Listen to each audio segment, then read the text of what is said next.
king was once hunting in a great wood, and he hunted the game so eagerly that none of his courtiers could follow him. When evening came on, he stood still and looked round him, and he saw that he had quite lost himself. He sought a way out, but could find none. Then he saw an old woman with a shaking head coming towards him, but she was a witch. "Good woman," he said to her, "can you not show me the way out of the wood?" "Oh, certainly, Sir King," she replied. "I can quite well do that, but on one condition, which if you do not fulfill, you will never get out of the wood and will die of hunger." "What is the condition?" asked the king. "I have a daughter," said the old woman, "who is so beautiful that she has not her equal in the world, and is well fitted to be your wife. If you will make her Lady Queen, I will show you the way out of the wood." The king, in his anguish of mind, consented, and the old woman led him into her little house, where her daughter was sitting by the fire. She received the king as if she were expecting him, and he saw that she certainly was very beautiful. But she did not please him, and he could not look at her without a secret feeling of horror. As soon as he had lifted the maiden onto his horse, the old woman showed him the way, and the king reached his palace where the wedding was celebrated. The king had already been married once before, and had by his first wife 7 children, 6 boys and 1 girl, whom he loved more than anything in the whole world. And now, because he was afraid that their stepmother might not treat them well and might do them harm, he put them in a lonely castle that stood in the middle of the wood. It lay so hidden, and the way to it was so hard to find, that he himself could not have found it out had not a wise woman given him a reel of thread which possessed a marvellous property. When he threw it before him, it unwound itself and showed him the way. The king went so often to visit his dear children that the queen was offended at his absence. She grew curious and wanted to know what he had to do quite alone in the wood. She gave his servants a great deal of money, and they betrayed the secret to her, and also told her of the reel of thread which alone could point out the way. She had no rest now till she found out where the king guarded the reel, and then she made some little white shirts, and as she had learned from her witch mother, sewed an enchantment in each of them. And when the king had ridden off, she took the little shirts and went into the wood, and the reel showed her the way.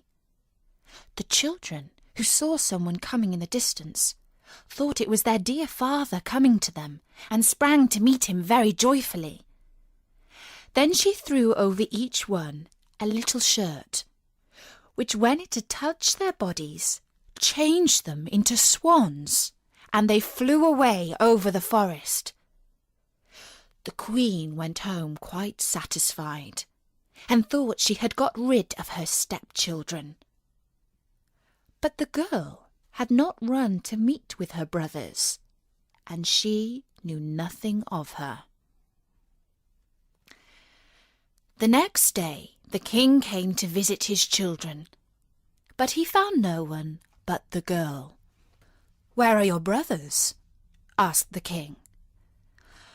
"Alas, dear father," she answered, "they have gone away and left me all alone." And she told him that looking out of her little window, she had seen her brothers flying over the wood in the shape of swans, and she showed him the feathers which they had let fall in the yard and which she had collected.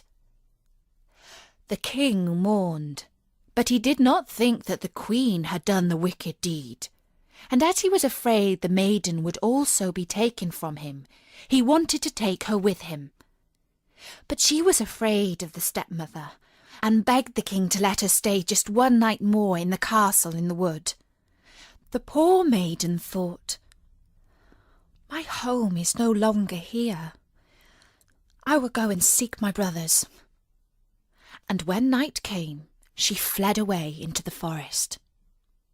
Then she saw a little hut, went in, and found a room with 6 little beds.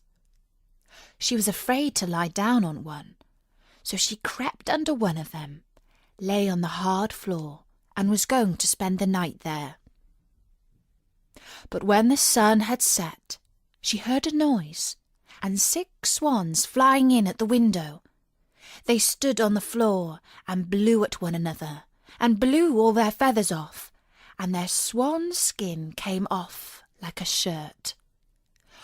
Her brothers were not less delighted than she to see their little sister again, but their joy did not last long.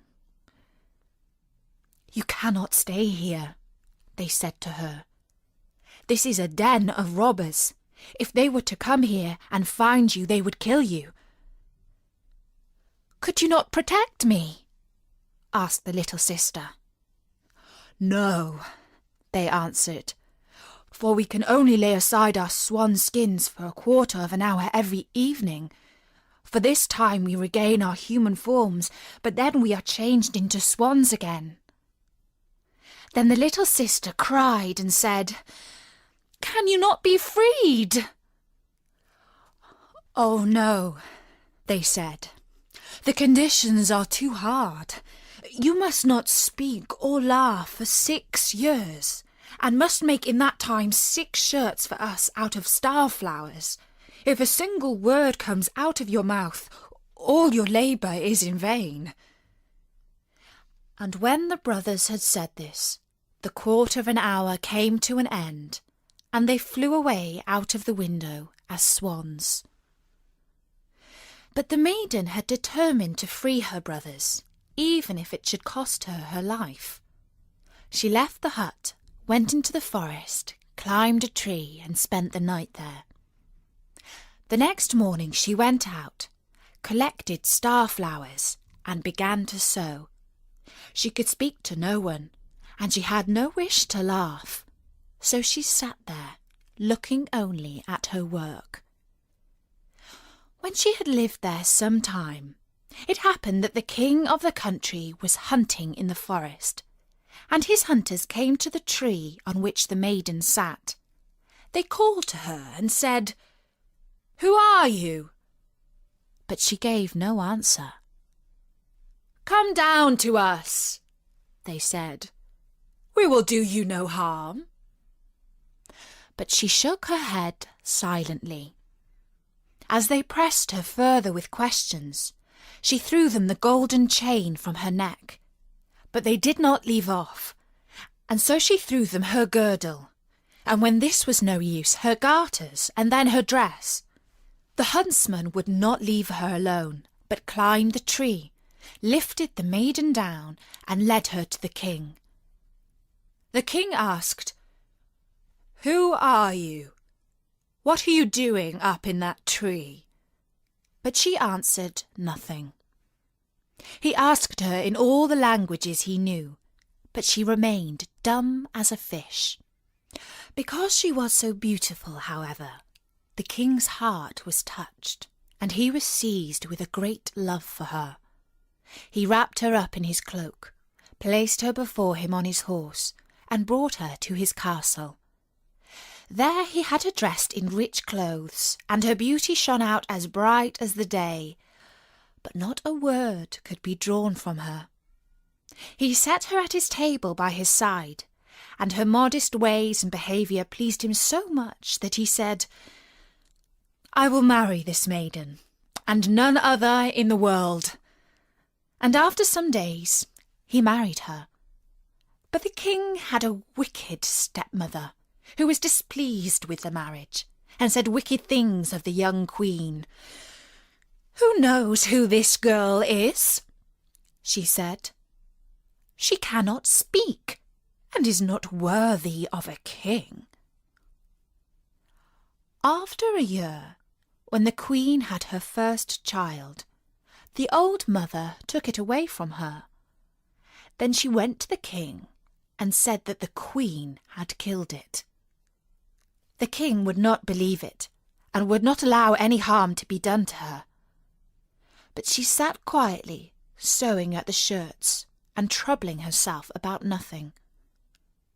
The next time she had a child, the wicked stepmother did the same thing. But the king could not make up his mind to believe her.